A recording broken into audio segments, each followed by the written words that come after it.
দর্শক আমন্ত্রণ যমুনা আইডেসকে শুরুতেই জানিয়ে দেব গাজায় পরিবারের 10 সদস্য সহ নিহত হলেন আরও এক ফিলিস্তিনি সাংবাদিক। আগ্রাসন বন্ধ করলেও উপত্যকায় সেনা রাখার ঘোষণা তেল আবিবের। ফ্রান্সের একের পর এক কারাগারে সিরিজ হামলা, বন্দি নির্যাতন নিয়ে রহস্যজনক টেলিগ্রাম বার্তা, কঠোর পদক্ষেপের হুঁশিয়ারি ম্যাক্রনের। ভিনগ্রহে এলিয়েনের অস্তিত্বের ইঙ্গিত বিজ্ঞানীদের। একটি এক্সোপ্ল্যানেটে দুটি গ্যাসের সন্ধান, যা কেবল পৃথিবীতে জৈবিক ক্রিয়াতে উৎপাদন সম্ভব।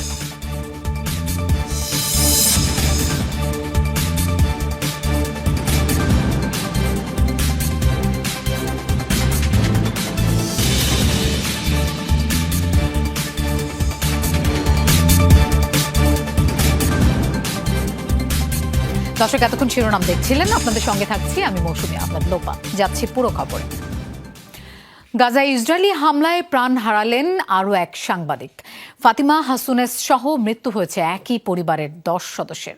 বুধবার গাজা সিটিতে বিমান হামলায় মৃত্যু হয় তাদের। এই নিয়ে চলমান ইসরায়েলি তাণ্ডবে উপত্যকায় 230 জনের বেশি ফিলিস্তিনি সাংবাদিক নিহত হয়েছে। এদিকে গেল 24 ঘন্টায় আইডিএফ এর আগ্রাসনে প্রাণ গেছে আরও 35 ফিলিস্তিনির, যাদের মধ্যে বেশিরভাগই নারী ও শিশু।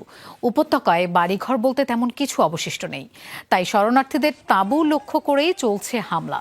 বৃহস্পতিবারও ভোরের আলো ফোটার আগে খান ইউনিস, দেইর আল বালা, জাবালিয়া সহ বেশ কিছু স্থানে বিমান হামলা চালায় তেল আবিব, যাতে নিহত হয়েছে আরও 18 জন।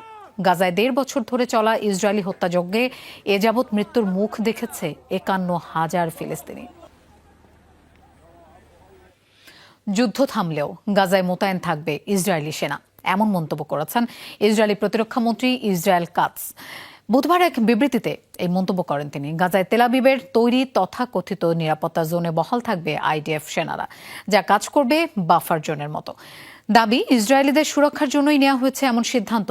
যুদ্ধবিরতির চুক্তি লঙ্ঘনের পর থেকে গাজার 30% নিয়ন্ত্রণ নিয়ে বেশ কয়েকটি নিরাপত্তা জোন তৈরি করেছে ইসরায়েল। এদিকে লেবানন ও সিরিয়াতেও আইডিএফ এর উপস্থিতি বজায় রাখার কথা জানান ইসরায়েলি প্রতিরক্ষামন্ত্রী।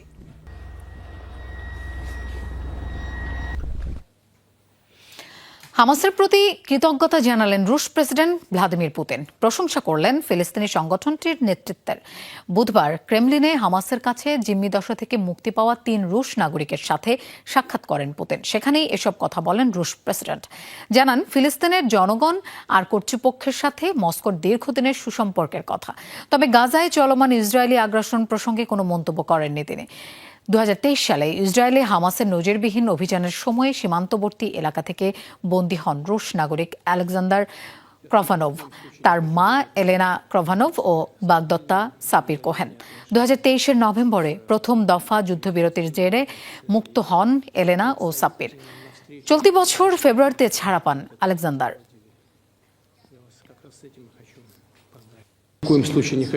এই মুহূর্তে রাজনৈতিক কোনো ব্যাখ্যায় যেতে চাই না। যা হয়েছে তা খুবই দুর্ভাগ্যজনক।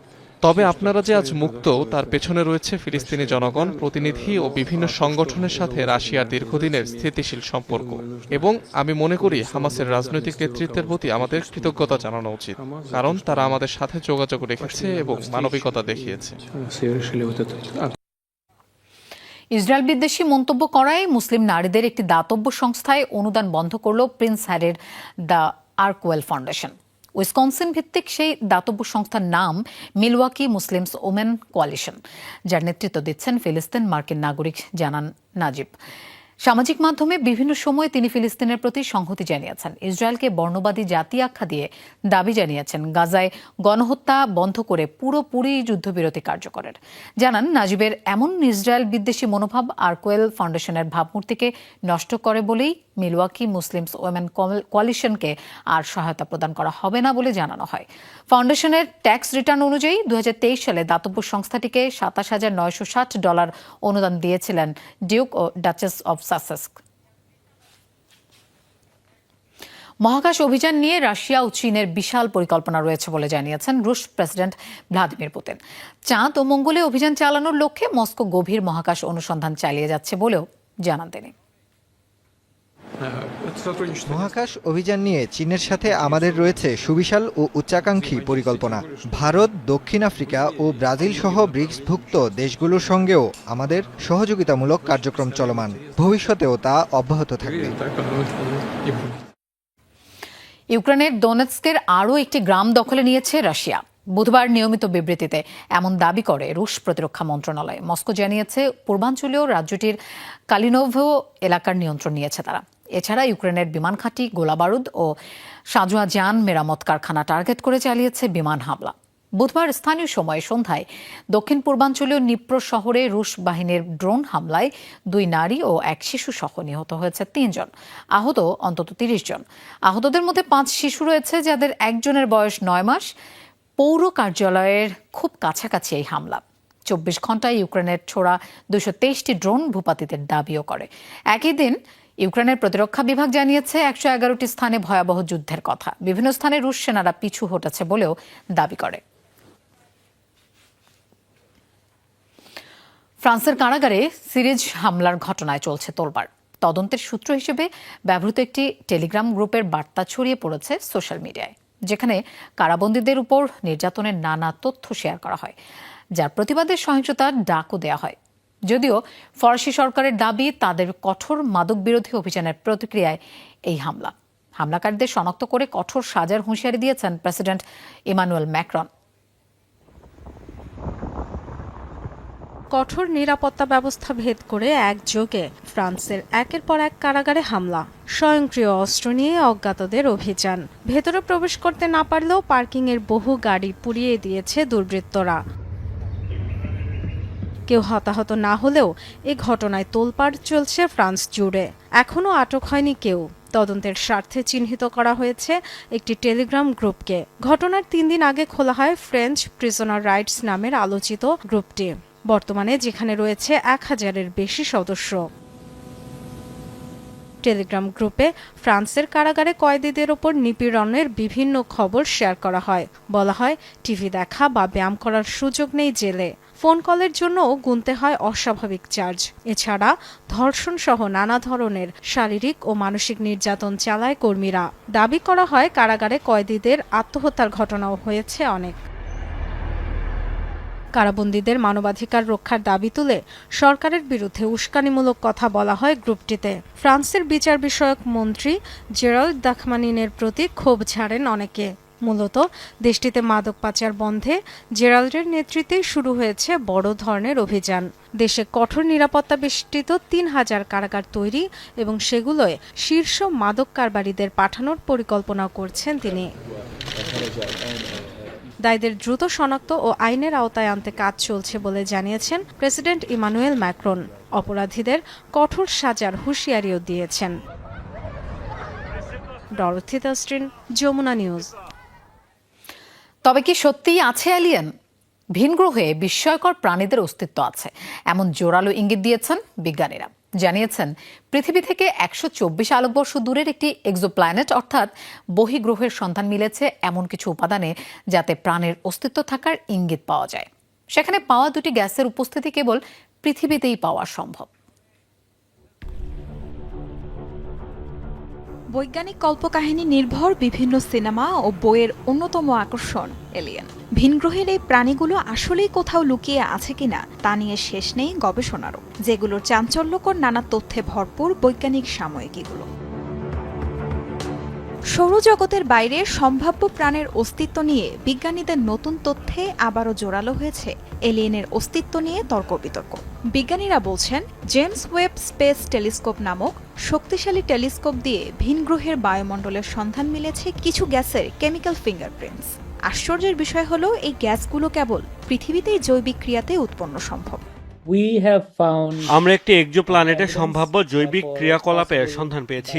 ডিএমএস বা ডিএমডিএস, যে 2টি বায়োসিগনেচার অণুর চিহ্ন পাওয়া গেছে, তা এলিয়েন প্ল্যানেটের অস্তিত্বের শক্তিশালী ইঙ্গিত দিচ্ছে। ভিন গ্রহের বায়ুমণ্ডলে বায়োসিগনেচার শনাক্ত করা বর্তমান প্রযুক্তি দিয়ে সম্ভব। K218b নামক বহির্গ্রহটির বায়ুমণ্ডলে পাওয়া গেছে ডাইমিথাইল সালফাইড বা ডিএমএস এবং ডাইমিথাইল ডাইসালফাইড বা ডিএমডিএস। যা কেবল পৃথিবীতে বসবাসরত জীবিত প্রাণী, বিশেষ করে সামুদ্রিক ফাইকোপ্লাঙ্কটন অথবা শৈবাল তৈরি করতে পারে। K2-18b কে বিবেচনা করা হচ্ছে সম্ভাব্য হাইসিয়ান গ্রহ হিসেবে, যার অর্থ সেখানে পানি এবং হাইড্রোজেন সমৃদ্ধ বায়ুমণ্ডল থাকতে পারে। গবেষণার আলামত একটি হাইসিয়ান গ্রহের উপস্থিতির জানান দিচ্ছে। সত্যি হলে সেখানে প্রাণের অস্তিত্ব আছে এবং এই অর্জন হবে অবিস্মরণীয়। তবে নিশ্চিত করে ঘোষণা এখনো করছি না, বিকল্প আলোচনার পথও খোলা রাখছি। সম্ভাব্য হাইসিয়ান এক্সোপ্ল্যানেটে প্রাপ্ত ডিএমএস ও ডিএমডিএস এর পরিমাণ 99.7%, অর্থাৎ 0.3% সম্ভাবনা এখনো আছে যে পুরো ব্যাপারটি একটি পরিসংখ্যানগত বিভ্রান্তি। 1990-এর দশক থেকে শুরু করে আজ পর্যন্ত প্রায় 5800 এক্সোপ্ল্যানেট আবিষ্কৃত হয়েছে, যার মাঝে বেশ কিছু হাইসিয়ান ওয়ার্ল্ড আছে বলে ধারণা বৈজ্ঞানিকদের। তাসরিয়ান সোবহান, যমুনা নিউজ। হোয়াইট হাউসের এক বিবৃতির জেরে চীনের উপর মার্কিন শুল্কারোপ নিয়ে ছড়িয়েছে বিভ্রান্তি। তাদের ওয়েবসাইটে প্রকাশিত ফ্যাক্ট শিটে ট্যারিফের পরিমাণ সর্বোচ্চ 245% উল্লেখ করা হয়েছে। তবে বাস্তবতা হচ্ছে সবশেষ রেসিপ্রোকাল ট্যারিফের পর বেইজিংয়ের উপর নতুন করে কোনো শুল্কের খরচ চাপায়নি ওয়াশিংটন। নির্দিষ্ট কিছু পণ্যে আগে থেকেই শতভাগ পর্যন্ত শুল্ক দিতে হচ্ছে চীনকে। ডোনাল্ড ট্রাম্প 145% বাড়ানোর পর যা দাঁড়িয়েছে 245-এ। পাল্টাপাল্টি শুল্কারোপের জেরে এখন বাণিজ্য যুদ্ধ চলছে চীন ও যুক্তরাষ্ট্রের মধ্যে। অন্য সব দেশের উপর আরোপিত রেসিপ্রোকাল শুল্ক স্থগিত করলেও চীনের ক্ষেত্রে সেটি উল্টো বাড়িয়েছে যুক্তরাষ্ট্র। অন্যদিকে বেইজিংও নিচ্ছে পাল্টা পদক্ষেপ। ফেন্টানিল ইস্যুতে 20% বাড়ানোর পর চীনের উপর বর্ধিত রেসিপ্রোকাল ট্যারিফ ধার্য করা হয় 125%। অর্থাৎ এবার ক্ষমতায় এসেই বেইজিংয়ের পণ্যের শুল্ক 145% বাড়িয়েছেন ডোনাল্ড ট্রাম্প। গত মঙ্গলবার ট্যারিফ ইস্যুতে এক বিবৃতি দিয়ে নতুন করে উত্তেজনা ছড়ায় হোয়াইট হাউস। তাদের প্রকাশিত ফ্যাক্ট শিটে বলা হয়, চীনের উপর আরোপিত মার্কিন শুল্ক এখন সর্বোচ্চ 245%। এই দাবির পক্ষে বিস্তারিত উল্লেখ না করায় ছড়ায় বিভ্রান্তি। এক লাফে ট্যারিফ 100% বাড়ানো হয়েছে ছড়িয়ে পড়ে এমন খবর। হোয়াইট হাউস অবশ্য পরে নিশ্চিত করেছে নতুন করে চীনের উপর আর কোনো শুল্ক চাপানো হয়নি। দেশটির 1974 সালের বাণিজ্য আইনের সেকশন 301-এর আওতায় আগে থেকেই বিভিন্ন পণ্যে 7.5 থেকে 100% পর্যন্ত শুল্ক দিতে হয় চীনকে। অন্যায্য বাণিজ্যের অভিযোগে এসব ট্যারিফ ধার্য করা হয়েছিল। ফলে বাড়তি 145% ধরলে কিছু কিছু পণ্যে মোট ট্যারিফ দাঁড়ায় 245%। নতুন ও পুরনো মিলিয়ে চীনকে এখন সবচেয়ে বেশি 245% শুল্ক দিতে হচ্ছে সিরিঞ্জ ও সূচ রপ্তানিতে। লিথিয়াম আয়ন ব্যাটারিতে এই হার 173। যুক্তরাষ্ট্রে সামুদ্রিক প্রাণী স্কুইডে 170 ও উলের সোয়েটার রপ্তানিতে 169% শুল্ক গুনতে হচ্ছে বেইজিংকে। খেলনা, প্লাস্টিকের থালাবাসন সহ আরও বেশ কয়েকটি পণ্যে এখন বড় অঙ্কের ট্যারিফ দিতে হচ্ছে তাদের। অবশ্য সম্প্রতি হোয়াইট হাউস নিশ্চিত করেছে স্মার্টফোন সহ অন্যান্য ইলেকট্রনিক্স পণ্য নতুন আরোপিত শুল্কের অন্তর্ভুক্ত নয়। মোস্তফা মাহমুদ, যমুনা নিউজ। জার্মানিতে এক ডাক্তারের বিরুদ্ধে 15 রোগী মারার অভিযোগে শুরু হয়েছে তোলপাড়। শুধু তাই নয়, প্রমাণ মেটাতে রোগীদের বাড়িতে আগুন ধরিয়ে দেওয়ার অভিযোগও উঠেছে 40 বছর বয়সী এই জার্মান ডাক্তারের বিরুদ্ধে। 2021-এর সেপ্টেম্বর থেকে 2024-এর জুলাই পর্যন্ত 12 নারী ও 3 জন পুরুষকে হত্যা করা হয়েছে বলে ধারণা করছে পুলিশ। মৃতদের বয়স 25 থেকে 94 বছরের মাঝে। আর এই মর্মান্তিক হত্যাকাণ্ডে ব্যবহৃত হয়েছে চেতনানাশক ও পেশি শিথিলকারী ওষুধ। যদিও সব অভিযোগ অস্বীকার করেছে অভিযুক্ত ওই চিকিৎসক।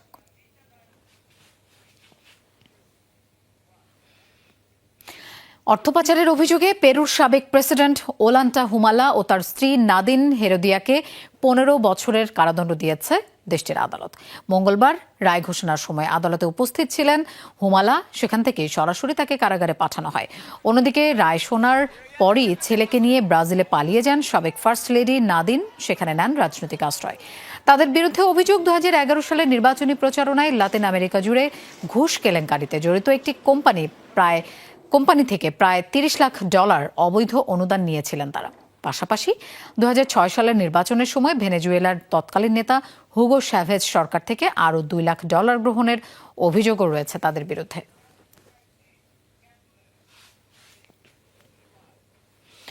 কল্পনা থেকে যেন বাস্তবে ধরা দিল বিস্ময়কর এক সামুদ্রিক জীব। অস্তিত্বের খবর জানা গেছে 100 বছর আগে, তবে এরপর আর কোনো সন্ধান মেলেনি। সম্প্রতি প্রথমবারের মতো ক্যামেরায় ধরা পড়ল কলোসাল স্কুইড। বিজ্ঞানীদের প্রায় 1 শতাব্দীর প্রচেষ্টার পর জীবিত অবস্থায় আটলান্টিক মহাসাগরে ফ্রেমবন্দি করা হয় বিশ্বের সবচেয়ে বড় এবং ভারী অমেরুদণ্ডী প্রাণীটিকে, যা এরই মধ্যে সাড়া ফেলেছে নেট দুনিয়ায়। গ্রহের সবচেয়ে বড় ও ভারী অমেরুদণ্ডী প্রাণী, অথচ ধরাছোঁয়ার বাহিরে ছিল প্রায় 1 শতাব্দী। আনুমানিক 100 বছর আগে আবিষ্কৃত হলেও কখনোই ফ্রেমবন্দি করা যায়নি কলোসাল স্কুইডকে। অস্তিত্ব থেকেও যেন পৌরাণিক কোনো জীবের মতোই ছিল কাল্পনিক। অবশেষে অবসান ঘটল দীর্ঘ প্রতীক্ষার। ইতিহাসে প্রথমবারের মতো ক্যামেরাবন্দী হল কলোসাল স্কুইড। দক্ষিণ আটলান্টিকে স্যান্ডউইচ দ্বীপের কাছে সামুদ্রিক তলদেশে ধরা পড়ল জীবটি। এসেক্স বিশ্ববিদ্যালয়ের একদল বিজ্ঞানী ফ্রেমবন্দি করে সামুদ্রিক জীবটিকে, যার আকার ছিল লম্বায় 30 সেন্টিমিটার। আদতে এটি ছিল একটি অপ্রাপ্তবয়স্ক স্কুইড। সমুদ্রের অন্তত 600 মিটার গভীরে দেখা যায় এটিকে। দূর থেকে নিয়ন্ত্রণ করা যায় এমন এক বিশেষ যন্ত্রের সাহায্যে অবিস্মরণীয় মুহূর্তটির ভিডিও ধারণ করেছে বিজ্ঞানীরা।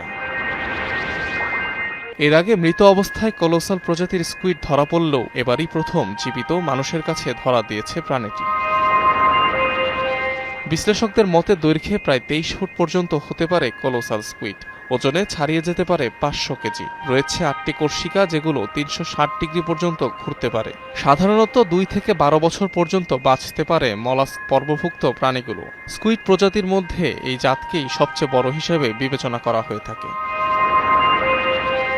মজার বিষয় হলো, এই একই অভিযানে বিজ্ঞানীদের হাতে প্রথমবারের মতো ক্যামেরাবন্দী হয়েছে গ্লেসিয়াল গ্লাস প্রজাতির আরও এক স্কুইড। অনিক রহমান, যমুনা নিউজ। যুক্তরাষ্ট্রের অ্যালাবামায় মাছ ধরার প্রতিযোগিতা চলাকালে 2টি নৌকার সংঘর্ষে নিহত হয়েছেন 3 জন, আহত হয়েছেন বেশ কয়েকজন। বুধবার সকালে লুইস স্মিথ লেকে চলছিল ট্যাকল ওয়্যারহাউস ইনভিটেশনাল প্রতিযোগিতা।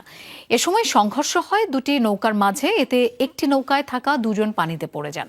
উদ্ধারের আগেই পানিতে ডুবে মৃত্যু হয় তাদের। আরেকজন ঘটনাস্থলেই গুরুতর আঘাতে প্রাণ হারান। দুর্ঘটনার কারণ এখনো জানা যায়নি। চলছে তদন্ত। দুর্ঘটনায় শোক প্রকাশ করেছে আয়োজক সংস্থা মেজর লিগ ফিশিং। ইতোমধ্যে বাতিল করা হয়েছে প্রতিযোগিতার শেষ দিনের আয়োজন। লন্ডনে প্রায় 450 বছরের পুরনো ওক গাছ কেটে ফেলায় ব্যাপক ক্ষোভ প্রকাশ করেছেন পরিবেশ কর্মীরা।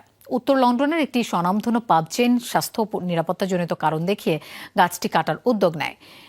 এই পাব চেইন পরিচালিত একটি রেস্টুরেন্টের উঠানেই ছিল শতবর্ষী পুরনো এই ওক গাছটি।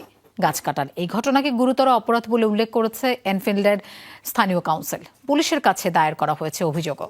ঐতিহাসিক স্থাপনার মতো শতবর্ষী গাছগুলোকে সুরক্ষা দেওয়া উচিত বলে দাবি করেছেন পরিবেশ কর্মীরা। যুক্তরাষ্ট্রে শুরু হতে যাচ্ছে new York international auto show 2025। আগামী 18 এপ্রিল থেকে 27 এপ্রিল পর্যন্ত চলবে এই আয়োজন। শুক্রবার থেকে ম্যানহাটনের জ্যাকব জেভিটস কনভেনশন সেন্টারে জনসাধারণের জন্য উন্মুক্ত থাকবে প্রদর্শনীটি। 1 মিলিয়ন স্কয়ার ফুট জায়গা জুড়ে আয়োজিত এই শোতে প্রদর্শিত হবে বিভিন্ন আধুনিক ও নতুন মডেলের গাড়ি। আয়োজনে লক্ষাধিক দর্শকের উপস্থিতি আশা করছেন আয়োজকরা। এবছর নিউ ইয়র্ক অটো শো উদযাপন করছে এর 125তম বার্ষিকী। 1900 সালে ওল্ড মেডিসন স্কয়ার গার্ডেনে প্রথমবারের মতো অনুষ্ঠিত হয় এই ঐতিহাসিক প্রদর্শনী। বিদেশে পশু পাখি কিংবা বন্যপ্রাণী পাচারের ঘটনা নতুন কিছু নয়। তাই বলে পিঁপড়া পাচার? হ্যাঁ, এমন ঘটনাই হয়েছে কেনিয়ায়। দেশটি থেকে বিশেষ প্রজাতির প্রায় 5000 রানী পিঁপড়া পাচারের চেষ্টা করছিল আন্তর্জাতিক চক্রের সদস্যরা, যেগুলোর ব্যাপক চাহিদা রয়েছে ইউরোপ সহ বিভিন্ন দেশে। প্রতিটি রানী পিঁপড়ার দাম $130-এরও বেশি। আর এই ঘটনায় আটক করা হয়েছে চক্রের 4 সদস্যকে। কেনিয়ার রাজধানী নাইরোবির আদালত প্রাঙ্গণের এ দৃশ্য দেখে চোখ কপালে উঠেছে অনেকেরই। প্রায় 5000 জীবিত পিঁপড়া উদ্ধার করা হয়েছে পাচারকারীদের কাছ থেকে। টিউব আর সিরিঞ্জে ভরে বিদেশে পিঁপড়া পাচারের চেষ্টা করছিল আন্তর্জাতিক এ চক্রটি। কিন্তু এত কিছু থাকতে পিঁপড়া কেন? কর্তৃপক্ষ বলছে লালচে বাদামি রঙের এই পিঁপড়াগুলো বিশেষ বৈশিষ্ট্য সম্পন্ন। প্রতিটি রানী পিঁপড়া, স্থানীয়ভাবে পরিচিত জায়ান্ট হারভেস্টার অ্যান্ট নামে। দৈর্ঘ্যে 24 মিলিমিটার সাইজের এই পিঁপড়ার ক্রেতা মূলত ইউরোপের পোকামাকড় সংগ্রহকেরা। বন্যপ্রাণী আইন অনুযায়ী কেনিয়ায় এটি বেচা কেনা নিষেধ। তারপরও প্রতিটি কুইন বা রানী পিঁপড়ার জন্য $130 বেশি খরচ করে থাকেন তারা। রাজধানী নাইরোবিতে চালানটি সহ আটক হয়েছে 4 জন, যাদের মধ্যে 2 জন বেলজিয়ান, 1 জন ভিয়েতনামি ও 1 জন কেনিয়ান নাগরিক। অ্যান্ট গ্যাং নামের আন্তর্জাতিক পাচার চক্রের সদস্য তারা। এটি একটি সংগঠিত চক্র। জড়িত 4 জনই আদালতে দোষ স্বীকার করেছেন। বুধবার আদালতে তাদের সাজা ঘোষণা করা হবে। আমরা আইন ভাঙতে চাইনি, ভুল করেছি, কিন্তু আমি নিজেকে অপরাধী মনে করি না। তবুও শাস্তি মেনে নিচ্ছি। শখের বশেই অনেকে এসব পিঁপড়াকে রাখেন ফার্মিকারিয়াম বা এক ধরনের কাচের ঘরে। অনেকটা মানব সমাজের মতোই এ ঘরে তৈরি হয় পিঁপড়ার বসতি। একটি রানী পিঁপড়াকে কেন্দ্র করে গড়ে ওঠে গোটা একটি কলোনি। প্রাণপ্রতিম কুণ্ডু, যমুনা নিউজ। দর্শক, এই ছিল যমুনা আইডেস্কে, আর এতক্ষণ সাথে থাকার জন্য ধন্যবাদ সবাইকে।